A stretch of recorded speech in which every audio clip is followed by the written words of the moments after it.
কি ঠান্ডা! ওরে বাবা রে বাবা! এই শীতে বারান্দায় বসে রান্না করা ছোটখাটো ব্যাপার নাকি?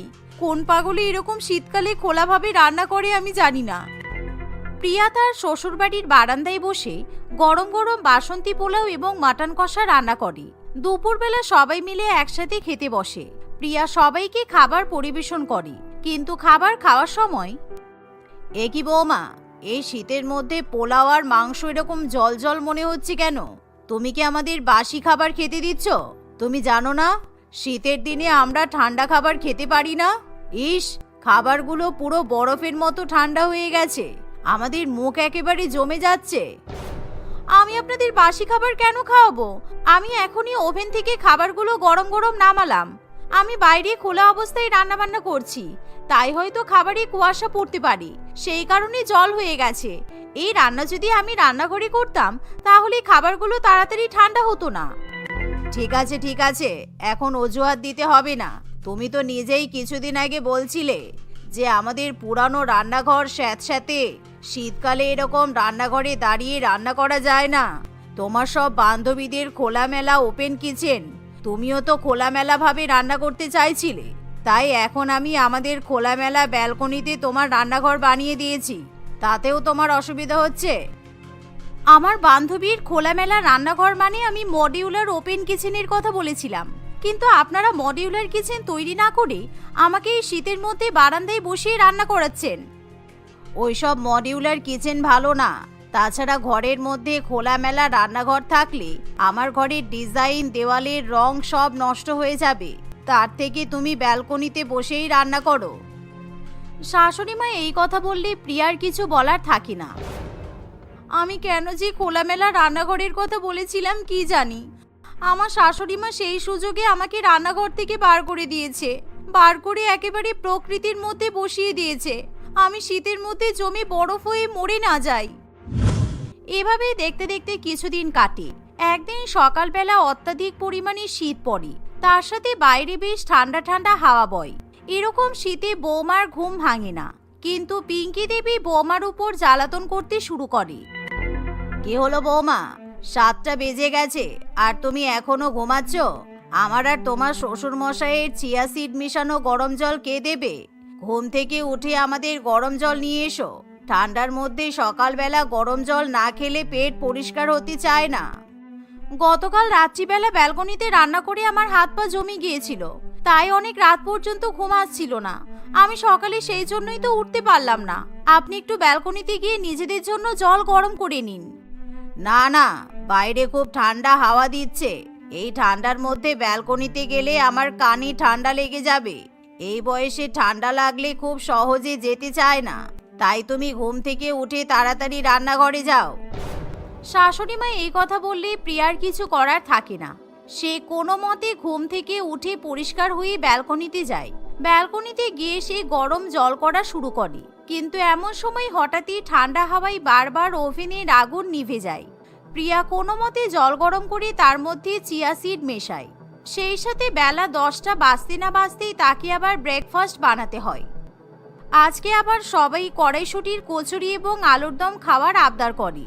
এভাবেই সকালের খাবার রান্না করতে না করতেই আবার দুপুরে সবার জন্য গরম গরম খিচুড়ি, বাঁধাকপির তরকারি রান্না করা হয়। সেদিন সন্ধ্যাবেলা, আজকে আমি ঠান্ডার মধ্যে আর ব্যালকনিতে গিয়ে রাত্রিবেলা রান্না করব না, এখন গিয়ে ব্যালকনির আলোটা ভেঙে দিয়ে আসি, যাতে আমাকে কেউ আর ব্যালকনিতে গিয়ে রান্না করতে না বলতে পারি। এই বলে প্রিয়া লুকিয়ে লুকিয়ে ব্যালকনির টিউবলাইট ভেঙে দিয়ে চলে আসে। তাকে যখন রাত্রিবেলা সবাই মিলে গরম গরম রুটি এবং চিকেন কষা রান্না করতে বলে, তখন, মা আমি রান্না করব কি করে? ব্যালকনিতে আলো জ্বলছে না। আমার মনে হয় হাওয়ার তীব্রতার জন্য আলো ভেঙে গেছে। আজকে রাত্রিবেলা আর কোনো রান্না বান্না করার দরকার নেই, বাইরে থেকে পিৎজা, নুডলস অর্ডার করিয়ে খেয়ে নেব। না না, বাইরে থেকে খাবার অর্ডার করাতে হবে কেন? আজকে আমার পাড়ার সব মহিলারা আমাদের বাড়িতে রাতে ডিনার করতে আসবে, তাই আমরা ঠিক করেছি ছাদে আগুন জ্বালিয়ে গোল করে বসে গল্প করব। তোমার আর কৃত্রিম আলোর প্রয়োজনীয়তা হবে না। তুমি ছাদে বসে আরাম করে রান্না করতে পারবে, আর আমরাও গল্প করে একসাথে বসে খাওয়া দাওয়া করব। তুমি রান্না বান্নার সরঞ্জাম নিয়ে ছাদে চলো। এই বলে পিঙ্কি দেবী তার পরিবারকে নিয়ে ছাদে চলে যায়। প্রিয়া এখন কি করবে কিছুই বুঝে উঠতে পারে না। সে একে একে রান্নাবান্না সব জিনিসপত্র নিয়ে খোলা ছাদে চলে যায়। একদিকে তার শ্বশুরবাড়ির পরিবার এবং পাড়ার মহিলারা বসে আগুন জ্বালিয়ে গল্প করে, অন্যদিকে প্রিয়াও খোলা আকাশের নিচে বসে রান্নাবান্না করে। কিন্তু তবুও তার যেন শীত কাটতে চায় না, কারণ সত্যিই ছাদে ভীষণ পরিমাণে ঠান্ডার দাপট পড়ে। ওরে বাবারে, আমি ঠিক করে হাড়ি কড়াই কিছুই ধরতে পারছি না, কারণ আমার ঠান্ডায় হাত কাঁপছে। হে ঈশ্বর, আমি যে কি পাপ করেছিলাম কি জানি, যে আমাকে এরকম ঠান্ডার মধ্যে কষ্ট পেতে হচ্ছে, তার উপর আবার সবাইকে নিমন্ত্রণ করে খাওয়ানো। কেউ আমাকে একটুও হেল্প করছে না। বৌমা, গ্যাস পোড়াচ্ছ কেন? রান্না বান্না হয়ে গেলে গ্যাস বন্ধ করে দাও। শীতের মধ্যে অনেক রাত হয়ে গেছে, আমরা নিচে গিয়ে ডাইনিং টেবিলে অপেক্ষা করছি। তুমি একে একে খাবার দাবার নিয়ে নিচে নেমে এসো। এই বলে পিঙ্কি দেবী তার পরিবার এবং বান্ধবীদের নিয়ে নিচে নেমে যায়। প্রিয়া একে একে খাবারগুলো নিয়ে ছাদ থেকে নেমে পড়ে, কিন্তু তাকে বারবার খাবারগুলো নিয়ে যাওয়ার জন্য ছাদে ওঠানামা করতে হয়। কিছুক্ষণের মধ্যেই সে সবাইকে ভালো ভালো খাবার পরিবেশন করে। সবার খাওয়া হয়ে যাওয়ার পর সে ডাইনিং টেবিল পরিষ্কার করে, কিন্তু পিঙ্কি দেবীর একটুও মায়া নেই। খাওয়া দাওয়া হয়ে গেলে সে হাত ধুয়ে ঘরে চলে যায়। এভাবেই বেশ কিছুদিন কাটে। কখনো ব্যালকনিতে রান্না, আবার কখনো ছাদে রান্না। এভাবেই প্রিয়া কোনো মতে নিজেকে মানিয়ে নেয়। একদিন, মা, বলছিলাম কি রান্নাঘরে হিটার বসিয়ে দিলে কেমন হয়? তোমার তো মডিউলার কিচেন তৈরি করার ইচ্ছা নেই, ঠিক আছে, কিন্তু প্রিয়ার এইভাবে খোলামেলাভাবে রান্না করতে তো কষ্ট হচ্ছে। এই শীতের মধ্যে আমরা কম্বল থেকে বেরোতে পারছি না, আরও সারাদিন ঠান্ডা হয়ে রান্না বান্না করে। তার থেকে বরং আমরা যদি রান্নাঘরে হিটার বসিয়ে দিই, তাহলে ও রান্না করতে অন্তত একটু আরাম হবে। না, কোনো দরকার নেই। আমাদের রান্নাঘর অনেক বড়, তাই ওখানে প্রায় 2-3টে হিটার একসাথে বসাতে হবে। কিন্তু অতগুলো হিটার বসালে ইলেকট্রিক বিল অনেক টাকা খরচা হয়ে যাবে। তুই তো ইলেকট্রিক বিল দিস না, তোর বাবার পেনশন থেকেই দেওয়া হয়। তাই নিজের বউয়ের সুবিধার জন্য হিটার বসানোর কথা বলিস না, বুঝলি? পিঙ্কি দেবী এভাবেই তার ছেলেকে বকা দিয়ে থামিয়ে দেয়। মা, আমার মাসির ছেলের বিয়ে, তাই আমি কিছুদিনের জন্য ভাবছি বাপের বাড়িতে যাব। হ্যাঁ, সে আমি জানি, তোমার মা আমাকে ফোন করে বলেছে, কিন্তু বিয়ে তো 5 দিন দেরি আছে। তুমি এখন থেকে গিয়ে কি করবে? এখন যাওয়ার দরকার নেই, বিয়ের আগের দিন যাবে। না মা, মাসি আমাকে আজকে থেকেই যেতে বলেছে, কারণ মাসির তো কোনো মেয়ে নেই, তাই বিয়ের অনেক কাজ আমাকেই করতে হবে। আমি আজকেই চলে যাব। এই বলে প্রিয়া নিজের ঘরে গিয়ে ব্যাগ গুছিয়ে নেয়, কিন্তু সে জানে না তার শাশুড়িমা অনেক চালাক। বৌমা বাপের বাড়িতে যাবে শুনে শাশুড়িমা তখনই বাজারে চলে যায়। সে প্রায় 5 দিনের বাজার একসাথে করে নিয়ে আসে। এই নাও বৌমা, আমি পালং শাক, গাজর, মূলো, বিনস, ক্যাপসিকাম, মাছ, মাংস, ডিম, অনেক কিছু এনেছি। তুমি আমাদের 5 দিনের জন্য 3 বেলার রান্নাবান্না একসাথে করে রেখে যাও, কারণ তুমি বাপের বাড়িতে চলে গেলে রান্নাবান্না কে করবে? শাশুড়ি মা এই কথা বললে প্রিয়া একেবারে অবাক হয়ে যায়। আসলে প্রিয়া ইচ্ছা করেই আগে আগে বাপের বাড়িতে চলে যাওয়ার পরিকল্পনা করে, কিন্তু তার শাশুড়ি মা যে এরকম করবে সে ভাবতেই পারে না। 5 দিনের রান্না, তাও আবার 3 বেলার একসাথে রান্নাবান্না করতে অনেক তো সময় লেগে যাবে। হ্যাঁ, তা তো লাগবেই, কিন্তু তোমাকে তো রান্না করতেই হবে, কারণ এমনিতেই রান্নাঘরে অনেক দিন রান্নাবান্না হয় না, তাই রান্নাঘরের অবস্থাও খুব খারাপ। এই ঠান্ডার মধ্যে আমি বাইরে খোলামেলা অবস্থায় রান্না করতে পারবো না, সেই কারণে তুমি সবার জন্য সব রকমের রান্নাবান্না করে রেখে যাও। প্রিয়া এই কথা শুনে ব্যালকনিতে চলে যায়, কিন্তু সে বিভিন্ন রকমের শাকসবজি, মাছ, মাংস, ডিম একসাথে দেখে মাথায় হাত দিয়ে বসে পড়ে। সে একে একে ডিমের কষা, কাতলা মাছের কালিয়া, পাবদা মাছের ঝোল, মাটন কষা, চিকেন কষা, ভাত, রুটি, লুচি, পরোটা ইত্যাদি রান্না করে। এভাবে দেখতে দেখতে সকাল থেকে রাত হয়ে আসে। রাহুল যখন অফিস থেকে বাড়িতে ফিরে আসে তখন, কি ব্যাপার তোমরা? ওদিকে তোমার মা বাবা আমাদেরকে ফোন করছে, তুমি এখনো বাড়ি যাওনি? না, কি করে যাব? তোমার মা বলেছে 5 দিনের 3 বেলার রান্না একসাথে করে রেখে যেতে। তোমার মা শুধু মাইক্রোওভেনে খাবার গরম করবে আর খাবে। আজকে আমার মনে হয় না আর যাওয়া হবে, কালকে সকালবেলা ঘুম থেকে উঠে যাব। কিন্তু খোলা জায়গায় বসে এত রান্নাবান্না একসাথে করার পর প্রিয়ার খুব শরীর খারাপ করে। তার চোখে ঠান্ডা লেগে চোখ লাল হয়ে যায়, গায়ে জ্বর আসে, সর্দি কাশি হয়। এই অবস্থায় পরের দিন প্রিয়া যখন বাপের বাড়িতে যাবে তখন সকালবেলা যাওয়ার আগে আমাদের জন্য গরম গরম চা করে দিয়ে যাও, তোমার হাতে চা না খেলে সকালটা ঠিক ভালো লাগে না। এই কথা শুনে প্রিয়া এবার খুবই রেগে যায়, কিন্তু তাতে তার শাশুড়ি মায়ের কিছুই যায় আসে না। প্রিয়া সবার জন্য গরম গরম চা করে দিয়ে তারপরেই বাপের বাড়িতে যায়। বাপের বাড়িতে গিয়ে প্রিয়া তার মাকে সব ঘটনা জানায়। তোর শাশুড়ি মা তো ভয়ঙ্কর বদমাইশ, ঠিক আছে, তুই চিন্তা করিস না, তুই এখন আমার কাছে এসেছিস তো তুই আরাম কর, বিয়ে বাড়ি শেষ হয়ে যাওয়ার পর আমরা কোনো একটা ব্যবস্থা করব।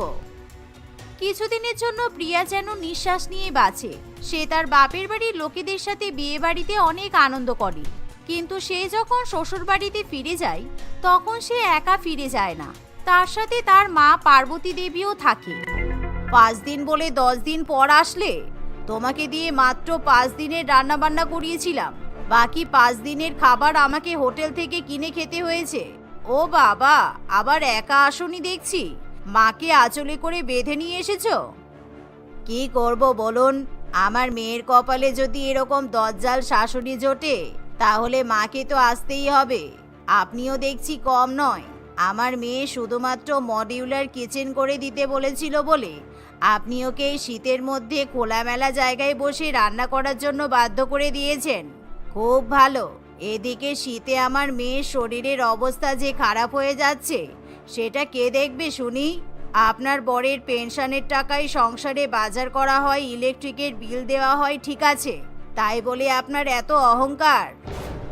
পার্বতী দেবী এই কথা বললে পিঙ্কি দেবী খুবই ঘাবড়িয়ে যায়, কারণ তার কপালে এখন দুঃখ নাচতে শুরু করে।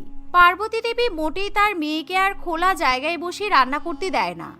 যখনই তার মেয়ে জামাইয়ের খিদে পায় তখনই পার্বতী দেবী নিজের টাকা দিয়ে অনলাইন থেকে খাবার অর্ডার করে দেয়, যা দেখে পিঙ্কি দেবী বলে, কি ব্যাপার, তুমি মাকে নিয়ে এসেছো বলে আলাদা করে সংসার পাতবে নাকি? একা একা 3 জনে বসে খাবার খাচ্ছ যে?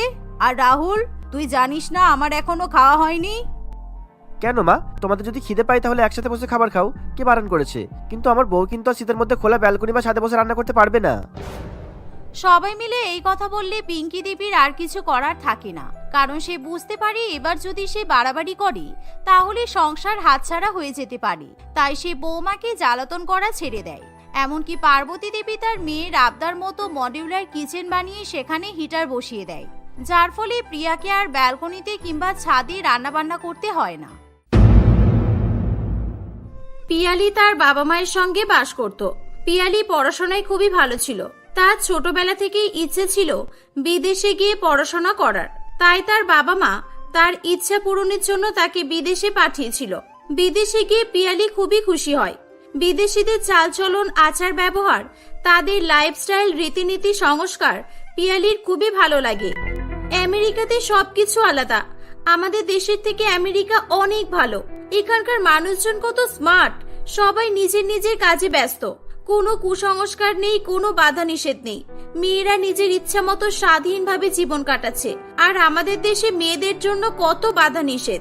আমি যদি সারা জীবন বিদেশে থাকতে পারতাম কত ভালো হতো। পিয়ালি খুবই আনন্দে এবং হাসি খুশি বিদেশে জীবন কাটাতে থাকে। সে মন দিয়ে পড়াশোনা করতে থাকে। দেখতে দেখতে এভাবেই 5 বছর কেটে যায়। বিদেশিদের সঙ্গে থাকতে থাকতে পিয়ালি অনেকটাই বিদেশিদের মতো হয়ে উঠেছিল। সে বিদেশিদের মতো ছোট পোশাক পরা থেকে শুরু করে তাদের লাইফস্টাইল ফলো করতে শুরু করে। পিয়ালির পড়াশোনা শেষ হয়ে গেলে সে আমেরিকাতে চাকরির জন্য অনেক জায়গাতেই ইন্টারভিউ দিতে থাকে। ওদিকে পিয়ালির বাবা মা প্রত্যেকদিন পিয়ালিকে ফোন করতো দেশে ফিরে আসার জন্য। কিরে মা, তুই কবে ফিরে আসবি? 5 বছর হয়ে গেল, তোর পড়াশোনা শেষ হয়ে গেছে, এবার তো তুই ফিরে আয়। আর কতদিন ওখানে থাকবি? মা, আমার ইচ্ছা আছে আমি এখানেই চাকরি বাকরি করতে চাই। আমি চাকরির জন্য চেষ্টা করছি। আমার আমেরিকাতেই খুব ভালো লেগে গেছে, আমি আর দেশে ফিরতে চাই না। মা, কি তুই এই কথাগুলো বলতে পারলি? তোর বাবা আর আমি কত কষ্ট করে তোকে বিদেশে পাঠালাম, রাত দিন পরিশ্রম করে তোকে এত দূর পড়াশোনা করালাম, আর তুই আমাদেরকে পর করে দিলি? বাবা মায়ের কথা একবারও চিন্তা করলি না? নিজের কথাই শুধু ভাবছিস। তুই বাড়ি আয় মা, তোকে ছাড়া আমরা কিভাবে থাকবো? দাও দাও, ফোনটা আমাকে দাও। পিয়ালি মা, আমার একটা কথা শোন মা। তুই বলেছিলি তুই বিদেশে গিয়ে পড়াশোনা করতে চাস। তোর ইচ্ছা তো আমরা পূরণ করলাম, এবার আমাদেরও তো কিছু ইচ্ছা আছে, এগুলো পূরণ করার দায়িত্ব তোকে তো নিতেই হবে। ওখানে একা একা তুই কিভাবেই বা থাকবি? আর তুই ছাড়া আমাদের তো কোনো সন্তানও নেই। তুই এরকম করিস না মা, বাড়ি ফিরে আয়। এরকম ভাবে পিয়ালির বাবা মা পিয়ালিকে দেশে ফিরে আসার জন্য জোর করতে থাকে। পিয়ালি বাধ্য হয়ে দেশে ফিরে আসে। অনেকদিন পর পিয়ালিকে দেখতে পেয়ে তার বাবা মা দুজনেই খুবই খুশি হয়। কতদিন পর আমরা আমাদের মেয়েটাকে কাছে পেলাম। এই দেখ তো মা, এই ছেলেটাকে তোর পছন্দ কিনা? খুব ভালো ছেলে, ছেলেটা ইঞ্জিনিয়ার, ভালো চাকরিও করে। আমরা তোর জন্য এই ছেলেটাকে দেখেছি, তোর পছন্দ হলে তবেই আমরা কথা এগিয়ে নিয়ে যাব। আমরা জানি তুই আমাদের পছন্দকে অস্বীকার করতে পারবি না, কিন্তু তবুও তোর মতামত ছাড়া আমরা কিছুই করতে পারছি না যে। পিয়ালি তার বাবা মায়ের কথা শুনে খুবই রেগে যায়। ও বুঝলাম, তোমরা আমাকে আমেরিকা থেকে দেশে বারবার আসার জন্য বলছিলে শুধুমাত্র এই কারণে তোমরা আমার বিয়ে ঠিক করে ফেলেছো। আমার বিয়ে দেওয়ার জন্য তোমরা চালাকি করে ইমোশনালি ব্ল্যাকমেল করে আমাকে বাড়িতে ডেকেছো, তাই তো? তুই এসব কি বলছিস? তোর বিয়ের বয়স হয়ে গেছে, তুই বিয়ে করবি না তো কি করবি? মেয়েদের তো একটা বয়স থাকে, তাই না? পড়াশোনা করেছিস, এবার বিয়েটা করতেই হবে। তুই তো বিয়ে করেও চাকরির জন্য চেষ্টা করতে পারবি, বিয়ে না করলে হয় নাকি? কেন মেয়েরা বিয়ে না করলে কি হবে শুনি? এটাই হচ্ছে আমাদের দেশের সঙ্গে আমেরিকার পার্থক্য। আমাদের দেশের মানুষজনের চিন্তা ভাবনা এখনো পাল্টালো না। একটা মেয়ে বিয়ে করবে কিনা সেটা তার পার্সোনাল ব্যাপার, এটা নিয়ে তাকে কখনোই জোর করা উচিত নয়। বিদেশে এমন অনেক মেয়ে আছে যারা বিয়ে না করেই সারা জীবন কাটিয়ে দেয়। কই তারা কি করে থাকে? আমি বিয়ে করতে চাই না, আর আমি এরকমই সিঙ্গেল থাকতে চাই সারা জীবন। তুই বিদেশিদের সঙ্গে নিজেকে তুলনা করলে কি করে হবে? বিদেশিদের ব্যাপার আলাদা আর তোর ব্যাপার আলাদা। কয়েক বছর বিদেশে থেকে তুই নিজেকে বিদেশিনী মনে করছিস? তোকে বিয়ে করতেই হবে। এই ছেলেটাকে পছন্দ না হলে আমরা অন্য ছেলে দেখব, কিন্তু বিয়ে তো তোকে করতেই হবে। পিয়ালি রাগ করে সেখান থেকে চলে যায়। তার বাবা মা প্রত্যেকদিন তাকে বিয়ে করার জন্য জোর করতে থাকে। প্রত্যেক দিনই তারা কোনো না কোনো ছেলের ফটো দেখিয়ে পিয়ালিকে বিয়ে করার জন্য বলতো। এইসবের জন্য পিয়ালি খুবই অতিষ্ঠ হয়ে উঠেছিল। এরকম ভাবে কয়েক মাস কেটে যায়। সে তার বাবা মাকে আর এড়িয়ে চলতে পারছিল না। একদিন হঠাৎ করে সে তুহিন নামে একটি ছেলেকে বাড়িতে নিয়ে আসে। তার বাবা মা পিয়ালির সঙ্গে তুহিনকে দেখে অবাক হয়ে যায়। কিরে, ছেলেটা কে? তোরা দুজনে গলায় মালা পরে আছিস যে, তোরা বিয়ে করেছিস নাকি? হ্যাঁ মা, এর নাম হলো তুহিন, আর আমি তুহিনকে বিয়ে করেছি। তুহিনের বাবা মা কেউ নেই, এ একজন অনাথ ছেলে, তাই এ আজ থেকে আমাদের সঙ্গে একই বাড়িতে থাকবে। এটা শুনে তার বাবা মা অবাক হয়ে যায়। কি বলছিস কি? তুই এরকম ভাবে আমাদের না জানিয়ে বিয়ে করে নিলি? তোর যখন ছেলেটাকে পছন্দ ছিলই, তুই তো আগে থেকেই আমাদের বলতে পারতিস। কি করব বলো? আমার বিয়ে দেওয়ার জন্য তোমরা যে উঠে পড়ে লেগেছিলে, সেজন্য আমি তোমাদেরকে জানানোর সময় পেলাম না। তোমরা চাইছিলে আমি বিয়েটা করি, আমি বিয়ে করেছি। আমি আমার দায়িত্ব পালন করেছি। আশা করছি আমাকে নিয়ে তোমাদের আর কোনো অসুবিধা হবে না। চলো তুহিন, ঘরে চলো। এই বলে পিয়ালি তুহিনকে তার রুমে নিয়ে চলে যায়। পিয়ালির এই কর্মকাণ্ডে তার বাবা মা খুবই অবাক হয়েছিল ঠিকই, কিন্তু পিয়ালি শেষ পর্যন্ত বিয়ে করেছে এটাই ভেবে তারা খুশি হয়। যাক, বাবা মা আমাদের উপর সন্দেহ করেনি, ভেবেছে আমরা সত্যি সত্যি বিয়ে করেছি। থ্যাংক ইউ তুহিন, আমাকে হেল্প করার জন্য। ভাগ্যিস তুই আমাকে হেল্প করলি, না হলে যে আমার কি হতো। পিয়ালি ও তুহিন ছোটবেলায় একই সঙ্গে একই স্কুলে পড়তো। তারা উচ্চ মাধ্যমিক পর্যন্ত একই সঙ্গে পড়াশোনা করেছিল। তারা দুজনেই খুব ভালো বন্ধু ছিল। বিদেশে থাকার সময়ও পিয়ালি মাঝে মধ্যেই তুহিনের সঙ্গে ফোনে কথা বলতো। সে তো ঠিক আছে, কিন্তু এভাবে মিথ্যা মিথ্যা বিয়ে করে তোর বাবা মাকে কিন্তু তুই বোকা বানাচ্ছিস। ওদের এভাবে ধোকা দেওয়াটা কি ঠিক হচ্ছে? আমার কিন্তু ব্যাপারটা ভালো লাগছে না। আচ্ছা আমাকে খুলে বলতো, তুই এরকম করছিস কেন? এখনো তো ক্লিয়ার করে আমাকে কিছুই বললি না। আরে আমি আসলে বিয়ে করতেই চাই না রে। আমি আমেরিকানদের মতো হতে চাই। আমি বিয়ে না করে স্বাধীনভাবে থাকতে চাই। বিয়ের পর মেয়েদের জীবনে স্বাধীনতা বলে কোনো জিনিস থাকে না। স্বামীর কথায় উঠতে হবে, বসতে হবে, কোথায় যাচ্ছ, কেন যাচ্ছ, কি করছো, কেন করছো, খাচ্ছ কেন, খাবে না কেন, নানান রকমের রেস্ট্রিকশন। বিয়ের আগে সব ছেলেরা মিষ্টি মিষ্টি কথায় মেয়েদের মন ভোলায়, কিন্তু বিয়ের পর মেয়েদেরকে গোলামে পরিণত করে রাখে। আমার এই জিনিসটাই পছন্দ নয়। আসলে আমি চাই না আমার লাইফ কেউ কন্ট্রোল করুক। আমি আমার নিজের লাইফ নিজেই কন্ট্রোল করতে চাই। ও আচ্ছা, বুঝলাম। কিন্তু এরকম ভাবে কতদিন চলবে? তুই যতদিন না বলবি ততদিন আমি হেল্প করব, কিন্তু তারপরে তুই কি প্ল্যান করবি? আমি আমেরিকাতে যেতে চাই। আমি আমাদের দেশে থাকতে চাই না রে। আর আমি বিয়ে না করলে আমার বাবা মা আমাকে কিছুতেই ছাড়তো না। সেই জন্য বাধ্য হয়ে আমাকে এই নাটকটা করতে হলো। আমি আমেরিকাতে অনেকগুলো জায়গায় ইন্টারভিউ দিয়েছি আর অনলাইনেও অনেক কারোর সঙ্গে কন্ট্যাক্ট করছি। আশা করছি কয়েক মাসের মধ্যেই আমি বিদেশে একটা ভালো চাকরি পেয়ে যাব। ব্যাস, তখন আমি আমার বাবা মাকে বলবো আমি আমার বরের সঙ্গে বিদেশে গিয়ে থাকতে চাই। তুই তোর বাড়ি চলে যাবি আর আমি সোজা বিদেশে। বুঝলাম। তুই যতদিন না চাকরি পাচ্ছিস, তাই তো, ততদিন আমাকে তোর বর সাজার নাটক করতে হবে। এভাবে পিয়ালি তুহিনের সঙ্গে মিথ্যা বিয়ের নাটক করতে থাকে। সে তার বাবা মায়ের সামনে এমন ভাবসাব করত যেন সে বিয়ে করে খুবই সুখী আছে, কিন্তু ভেতরে ভেতরে সে চাকরির জন্য চেষ্টা করেই যাচ্ছিল। আসলে তুহিন মনে মনে পিয়ালিকে খুব পছন্দ করত আর সে সত্যি সত্যি পিয়ালিকে বিয়ে করতে চাইতো। কিন্তু পিয়ালি বিয়ের সম্পর্ককে কোনো মূল্য দেয় না বলে তুহিনের খুবই খারাপ লাগতো। সে সরাসরি পিয়ালিকে কিছু বলতে পারতো না। একদিন পিয়ালি তার বাবা মায়ের সামনে তুহিনকে বলে, তুহিন, আমি একটু আমার বন্ধুর সঙ্গে দেখা করতে যাব। তুমি আমাকে অফিস যাওয়ার সময় একটু ছেড়ে দেবে? ঠিক আছে, আমি এখনই বেরোবো। আসলে আমার একটা দরকার আছে। চলো তাহলে, তোমাকে ছেড়ে দেব। তুহিন পিয়ালিকে তার গাড়ি করে নিয়ে যাচ্ছিল। যেতে যেতে তুহিন একটা জায়গায় গাড়ি থামায়। তুহিন গাড়ি থেকে নেমে একটা মহিলার সঙ্গে কথা বলে। পিয়ালি গাড়িতে বসে বসে দেখছিল। তুহিন ফিরে এলে পিয়ালি তাকে জিজ্ঞাসা করে, কে ছিল ওই মহিলাটা যার সঙ্গে তুমি কথা বলছিলে? তুমি বলছিলে তোমার কোনো দরকার আছে। কি দরকার শুনি? এখন তো তোর বাবা মা কেউ নেই। নাটক করতে করতে আমাকে তুমি বলে তোর অভ্যাস হয়ে গেছে দেখছি। ওটা আমার মা ছিল। অনেকদিন পর মায়ের সঙ্গে দেখা করলাম। আর কি দরকার ছিল না ছিল তুই জেনে কি করবি? তুই কি আমার সত্যিকারের বউ নাকি? কি, ওটা তোর মা ছিল? তুই আমার সঙ্গে আলাপ করালি না কেন? এটা কিন্তু তুই ঠিক করলি না। মায়ের সঙ্গে আলাপ করিয়ে কি বলতাম? তুই আমার মাকে আমার মিথ্যা বউ বলতিস? আমাদের মধ্যে মিথ্যা সম্পর্ক।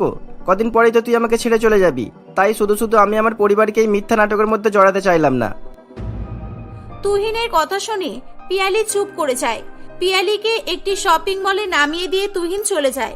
এরকম ভাবেই সময় কাটতে থাকে। দেখতে দেখতে কয়েক মাস কেটে যায়। একদিন পিয়ালি খুবই খুশি হয়ে তুহিনকে বলে, তুহিন, এই দেখ, আমি বিদেশে একটা অনেক ভালো চাকরি পেয়ে গেছি আর আমি কয়েকদিনের মধ্যেই আমার ভিসাটাও পেয়ে যাব। ভিসা পেয়ে গেলেই আমি বিদেশে চলে যাব। উফ, আমার এত আনন্দ হচ্ছে না, কি বলবো তোকে। এই কথাটা শুনে তুহিন মনে মনে খুবই কষ্ট পায়, কিন্তু সে তার কষ্ট পিয়ালির সামনে প্রকাশ করতে চায় না। সে কিছু না বলে সেখান থেকে চলে যায়। সন্ধেবেলা পিয়ালি তুহিনকে ফোন করে। হ্যালো তুহিন, কোথায় আছিস তুই? একটু শপিং করতে যাব, আমাকে নিয়ে চল তো। না, আমি তোকে কোথাও নিয়ে যেতে পারবো না। আমি এখন ব্যস্ত আছি, রাখছি। এই বলে তুহিন ফোনটা কেটে দেয়। তুহিনের ওপর পিয়ালির খুব রাগ হয়, তাই সে নিজেই একা একা বাড়ি থেকে বেরিয়ে পড়ে।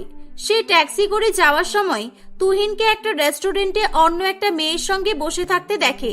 এই দেখে পিয়ালি খুবই রেগে যায়। তুহিন ওই মেয়েটির সঙ্গে হেসে হেসে কথা বলছিল। পিয়ালি সহ্য করতে না পেরে সেখানে আসে।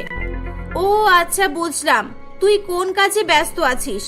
আমি তোকে বাড়িতে ডাকলাম, তুই এলি না, আর তুই অন্য একটা মেয়ের সঙ্গে বসে বসে গল্প করছিস। কে এই মেয়েটা? কি হলো, কিছু বলছিস না কেন? এই মেয়েটা কে? এই মেয়েটা যেই হোক না কেন, তাতে তোর কি? আর আমি কি তোর সত্যিকারের বর নাকি যে তুই আমাকে এত প্রশ্ন করছিস? তুই কিন্তু আমার লাইফটাকে কন্ট্রোল করার চেষ্টা করছিস বলে দিলাম। না, আমি তোর লাইফকে কন্ট্রোল করার চেষ্টা করিনি।